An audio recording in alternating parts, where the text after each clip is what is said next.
This video will look in depth at the File menu and is part of the series of videos on the user interface in Vertex BD.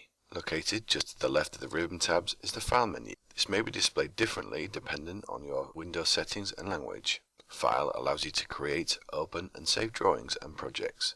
There are also import and export options such as IFC and PDF, but these will depend on the options that you have on your license. Next we have the print options and the preferences. Here you can find various aspects of the program to tailor the user interface to your requirements. In the system preferences you can define things such as number of saves and autosave intervals, as well as setting up line types and fonts.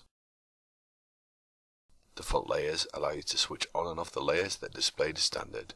The light bulbs denote that these are turned on. You can also define if these layers are printed as well as set colours for them. Drawing on models allows you to change various elements of the program, such as showing drawing limits and colour fills.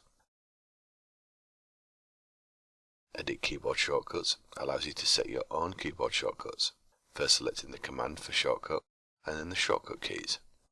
The graphics option allows you to change various elements. For example, if you are running a less powerful PC, you could turn off extended photorealism, reduce shadow strength and anti-aliasing, which will speed up the model. Part highlight transparency is also very useful, as this slider lets you control how transparent a selected piece is, which can make seeing connections very easy. There are also background options for changing the 3D model background gradient and also the 2D drawing colour.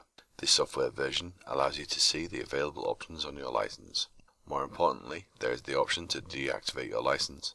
This would need to be pressed before the license can be used on a different PC. The licensing and Vertex Viewer video will look at this in more detail. This concludes our video on the File menu. Thank you for watching.